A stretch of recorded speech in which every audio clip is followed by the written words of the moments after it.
Peter sat at the kitchen table and watched his oatmeal plop back into his bowl from his spoon.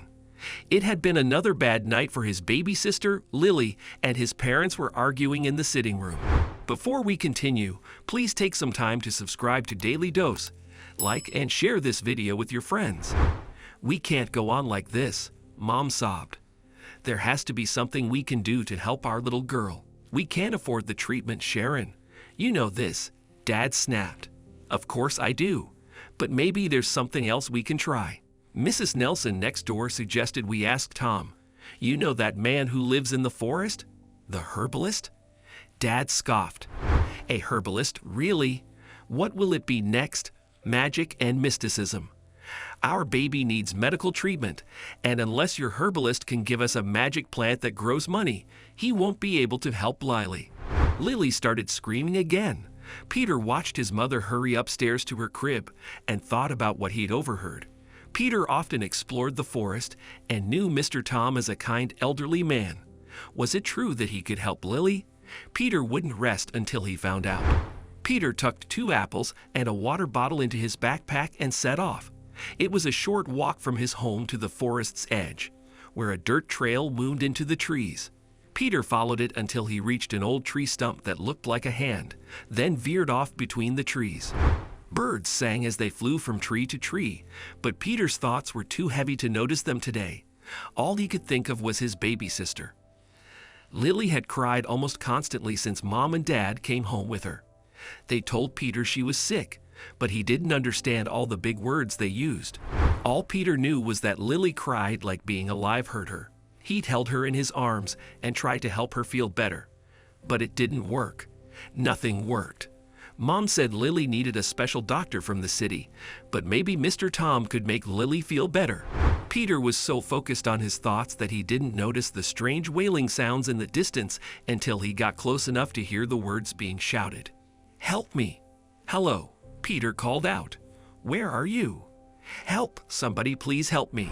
Peter jogged in the direction the cries were coming from. The forest was denser here and more dangerous. Steep gullies concealed by thick ferns crisscrossed the undergrowth, often ending in old sinkholes and caves. Peter slowed down and proceeded cautiously. He tried calling out to the person again, but it seemed they couldn't hear him. He followed the sounds until they led him to a cave. A tumble of moss-covered rocks and thick vegetation obscured the entrance. Peter approached it carefully and peered into the dark interior. "Hello," Peter called out. "Is somebody in there?" "Yes. I'm stuck in here and I hurt my leg. Please help me." A flashlight lit up suddenly in the cave, and Peter saw a boy around the same age as him lying on the dirt-covered stone. His face was filthy, and his hands shook so much that the beam from the flashlight danced along the cave walls. "What happened?" Peter asked as he stepped over the rocks littering the cave entrance. "I was hiking with my mom, and I saw a puppy," the boy replied. "I ran after it and got lost.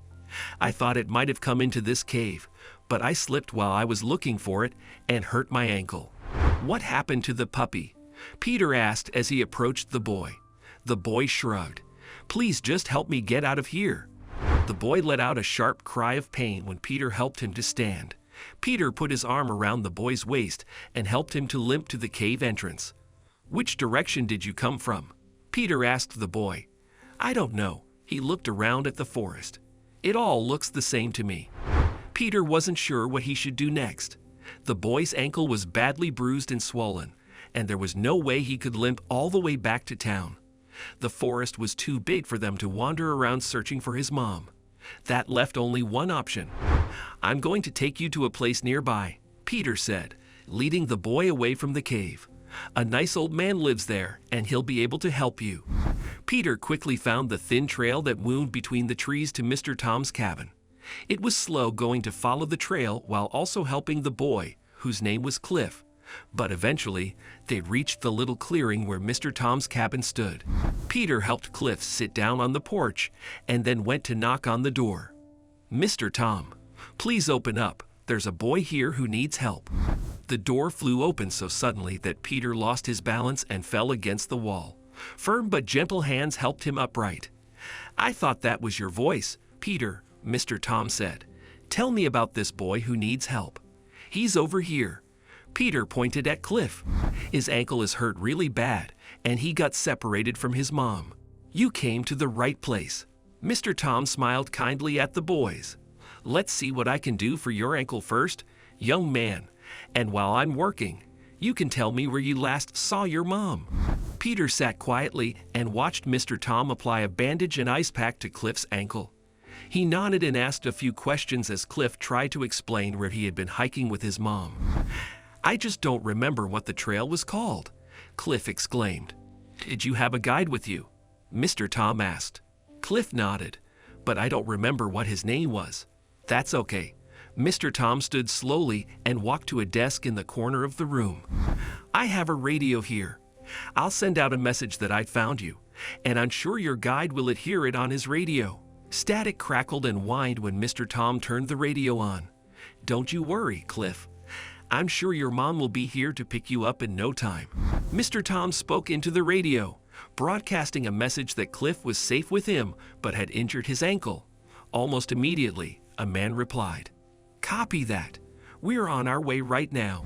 Peter moved closer to look at Cliff's bandaged ankle. Mr. Tom, can I ask you a question? Sure, Peter. What's on your mind? Mr. Tom sat in an armchair across from the two boys. My mom said you're a herbalist. That's a type of doctor, isn't it? So why didn't you put any special creams or things on Cliff's ankle? Mr. Tom chuckled. Well, being a herbalist isn't quite the same as being a doctor, Peter. I could give Cliff a poultice to help with the swelling and bruising, but he still needs to see a medical professional in case he needs x-rays and such. Understand? I think so. Peter looked down at his hands. But what about sicknesses, Mr. Tom? Can you make sick people better? That depends. You sure have a lot of questions today, Peter. What's prompted all this curiosity? My baby sister is very sick, Peter replied. Mom says she needs a special doctor, but I also heard her telling Dad that our neighbor told her to bring Lily to see you, Mr. Tom. So I came out here today to ask if you can help my baby sister.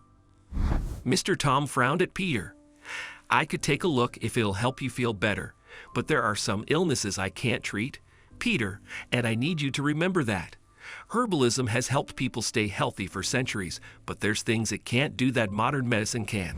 I understand, Mr. Tom, but please try. Peter pressed his hands together. I can't bear to hear Lily crying anymore. She sounds so sad and sore. Mr. Tom put a hand on Peter's shoulder. You're a good big brother, Peter, but let's help Cliff first. Then we can discuss your little sister. Peter glanced at the other boy, who seemed embarrassed to be there now. Peter sniffed. He didn't care what this strange boy thought of him. All he wanted was to help Lily. There was a knock at the door. Mr. Tom went to open it and immediately gasped. It's you. Mr. Tom shouted. What are you doing in this forest? You're a fan, huh? The lady at the door blushed and stepped inside. I needed a holiday, so I decided to visit the caves in this area with my son. Where is he? Over here, Mom. Cliff tried to stand, but immediately sat down again with a grimace of pain. You foolish boy. The woman hurried to Cliff's side and hugged him. I was so worried when I couldn't find you. What on earth were you thinking? Running off by yourself, Cliff? While Cliff and his mom were talking, Mr. Tom sidled up to Peter and poked his side gently. Don't you want to ask her for her autograph? Mr. Tom whispered. It might seem a bit odd coming from an old man like me, but I'm sure she'd gladly sign something for you. Ah, okay, Peter replied. He looked back at Cliff's mom. She must be somebody famous or important, but Peter didn't recognize her. When she finished fussing over her son, Peter asked Cliff's mom for an autograph and presented her with the notebook and pen Mr. Tom had given him for this purpose.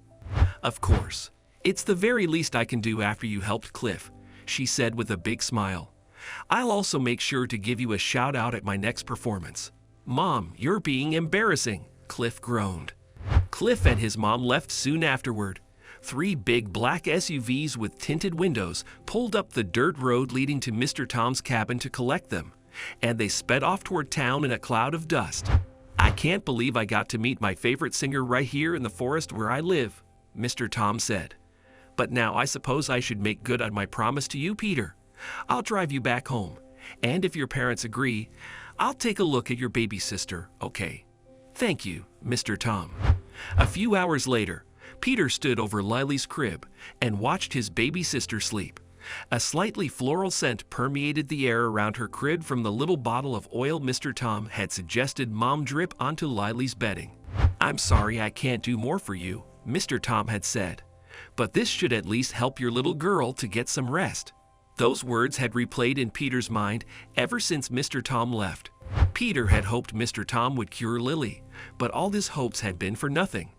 Peter wiped his eyes on his sleeve and took one last look at Lily before slipping from the nursery and climbing into his bed. The following morning, Peter was woken by a scream.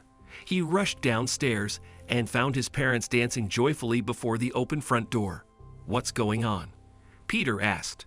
"Oh, Peter." Mom rushed to hug him and lifted him in the air. "You brave, kind boy. Your good deed has saved your sister." Mom set him down and showed him a letter. "This is from a lady you helped yesterday when her son was injured. It says here that Tom went to see her boy at the hospital after he left here yesterday and told her about Lily's illness." Mom sniffed and wiped a tear from her eye. "She's offered to pay for Lily's treatment, Peter. We'll be able to take her to the specialist so she can get better. And it's all thanks to you."